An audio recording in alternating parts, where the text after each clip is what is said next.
NVN के दोस्तों, नमस्कार, सलाम। कमाल की बात में आपका इस्तकबाल, आपका स्वागत, आपका वेलकम।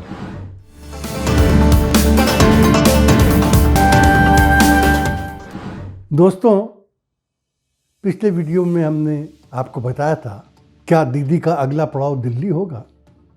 तो वो दिल्ली में हैं और उन्होंने दिल्ली में दो ध्रुवों से मुलाकात की, यानी दो ऐसी हस्तियों से मुलाकात की जिनमें से एक अगर उत्तरी ध्रुव है, नॉर्थ पोल है, तो दूसरा दक्षिणी ध्रुव यानी साउथ पोल है। यानी पहले वो प्रधान सेवक नरेंद्र मोदी से मिली, फिर कांग्रेस के लीडर सोनिया गांधी से मिली। दोस्तों, मेरे ख्याल में आपके दिल में भी ये ख्याल ये आया होगा कि जब दीदी प्रधान सेवक के सामने पहुंची तो प्रधान सेवक को उनको देख के पहला ख्याल क्या आया होगा। मेरा ख्याल ये है कि उनको देखते ही उनके दिल में ये ख्याल तो ज़रूर आया होगा या उनके दिमाग में ये कौंदा लपका होगा कि अरे, ये वही हस्ती है जिसे मैं कल दीदी, ओ दीदी कह के पुकार रहा था। आज ये मेरे सामने मौजूद है। दीदी, ओ दीदी। बहरहाल उन्हें एक्सेप्ट करना पड़ा क्योंकि दीदी बहुत ज़बरदस्त मेजॉरिटी, बड़े भारी मतों से जीतकर बंगाल से यहाँ उनसे मिलने आई थी, उनका आशीर्वाद लेने आई थी। क्योंकि एक रस्म है कि जब कहीं भी कोई चीफ मिनिस्टर जीतता है तो उसे जाके प्रधानमंत्री, प्राइम मिनिस्टर से मिलना चाहिए। तो दीदी ने भी यही रस्म निभाई। मुलाकात 35 मिनट तक चली। 35 मिनट में दीदी ने क्या कुछ कहा ये तो पता है, क्योंकि उन्होंने कह दिया कि मैंने पेगासस पे बात की, मैंने वैक्सीन की कमी की बात की, मैंने बंगाल का नाम बदलने की बात की और भी कुछ बातें की।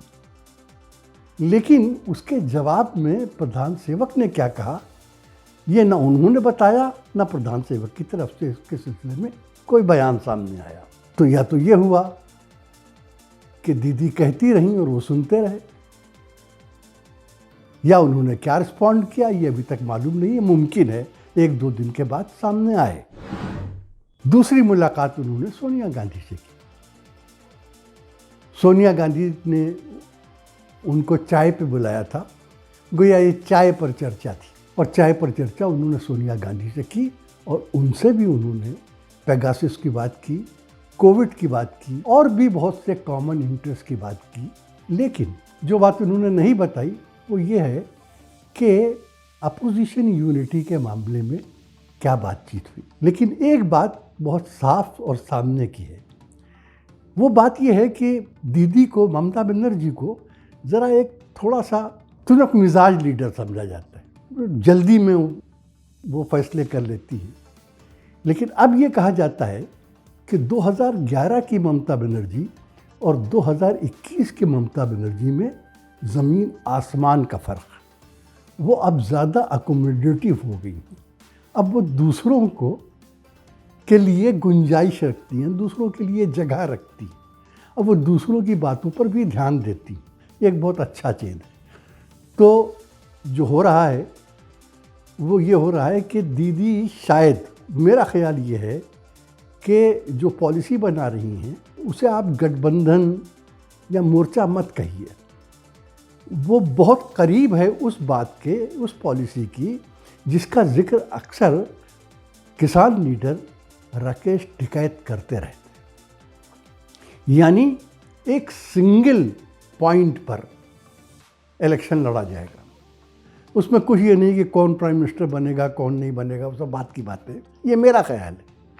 एक सिंगल पॉइंट पर इलेक्शन लड़ा जाएगा जो राकेश टिकैत ने बार बार कही है, यानी नो वोट फॉर बीजेपी।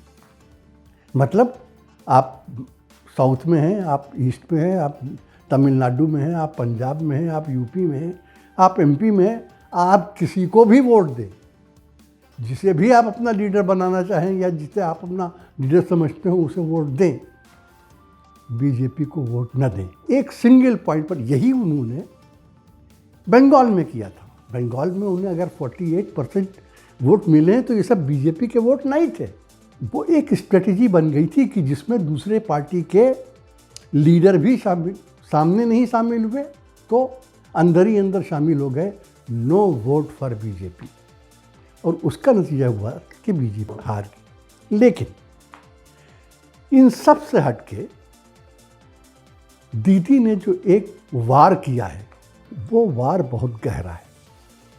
वो वार किया उन्होंने पेगासस की जांच कराने के लिए एक कमीशन बनाने का। दोस्तों, भारत के संविधान ने, हिंदुस्तान के कॉन्स्टिट्यूशन ने सेंट्रल गवर्नमेंट को भी ये हक दिया है कि वो किसी भी मामले की जांच के लिए कमीशन बिठा सकती है, और उसके साथ स्टेट्स को भी ये हक दिया है कि वो किसी भी मामले की जांच के लिए कोई कमीशन बिठा सकती है। और स्टेट जो कमीशन बिठाती है उसे सेंटर चैलेंज नहीं कर सकता, सिर्फ उसकी लीगैलिटी चेक की जा सकती है। और ये जो कमीशन ममता दीदी ने बनाया है ये हिंदुस्तान के कॉन्स्टिट्यूशन की धाराओं के अंतर्गत दफ़ात के तहत और आर्टिकल्स के अंडर किया है। इसकी लीगैलिटी में कोई शक नहीं, इसको लीगली चैलेंज किया ही नहीं जा सकता। दूसरे, इस पेगासस कमीशन का मुखिया उन्होंने किसको बनाया? जस्टिस मदन लॉकूर। हमारे एनवीएन के कई वीडियोस में आपको जस्टिस मदन लॉकूर का नाम सुनाई दिया होगा। ये वो जज हैं जो उन 4 जजों में शामिल थे जिन्होंने भारत की जनता को दुहाई दी थी कि भारत की डेमोक्रेसी को, इंडिया की जमहूरियत को, लोकतंत्र को बचाया जाए। ये वो जस्टिस मदन लॉकूर हैं जो मुसलसल सुप्रीम कोर्ट से कहते रहे कि सुप्रीम कोर्ट अपनी रीढ़ की हड्डी सीधी करे। ये वो जस्टिस मदन लॉकूर हैं जिनकी हिंदुस्तान ही में नहीं इंटरनेशनल जुडिशियल लेवल पर भी बहुत इज्जत की जाती। तो जस्टिस मदन लॉकूर का कमीशन में आना बहुत सोचा समझा फैसला है, और इस फैसले से बीजेपी में बड़ी घबराहट फैली हुई है। अब इस कमीशन की काट क्या हो सकती है? इस कमीशन को आप किसी तरीके से चैलेंज नहीं कर सकते। सिर्फ एक तरीका है कि सेंट्रल गवर्नमेंट कोई बड़ा कमीशन अनाउंस कर दे और कह दे कि अब ये बड़ा कमीशन आ गया है तो अब इस कमीशन की कोई ज़रूरत नहीं, इसके भी सारी चीज़ें उसमें समेट ली जाएंगी। ये हो सकता है, लेकिन ये दांव खेलना आसान नहीं है। आसान इसलिए नहीं है कि आप कोई भी कमीशन बना दें, मोदी सरकार कोई भी कमीशन बना दे और उसमें अपने पसंद के लोग रख दे, जैसे वो करते हैं। बहुत से कमीशन बनाए उन्होंने, अपनी पसंद अपनी मर्ज़ी के आदमी रखे और अपनी मर्ज़ी की रिपोर्ट बनवा ली। इसमें नहीं हो पाएगा। ये क्यों नहीं हो पाएगा? इसलिए नहीं हो पाएगा कि उस कमीशन को सबसे पहले ये जानना और बताना होगा कि पेगासस को भारत में किसने लिया और जो जासूसी की गई है, जो फ़ोन हैक किए गए हैं, वो किसके हुक्म पे किए गए। क्योंकि एक बार फिर मैं बता दूं, एनएसओ वो कंपनी जिसने पेगासस बनाया है बार बार कह रही है कि हम इसे सिर्फ गवर्नमेंट के हाथ भेजते हैं या उस एजेंसी के हाथ भेजते हैं जिसे कोई गवर्नमेंट रिकॉग्नाइज करती है, रिकमेंड करती है। उसके अलावा तो कमीशन ने अगर इस बात की इंक्वायरी नहीं की तो कमीशन को उठाकर रद्दी की टोकरी में फेंक दिया जाएगा, उसकी कोई वैलिडिटी नहीं होगी, उसे अदालत में चैलेंज कर दिया जाएगा।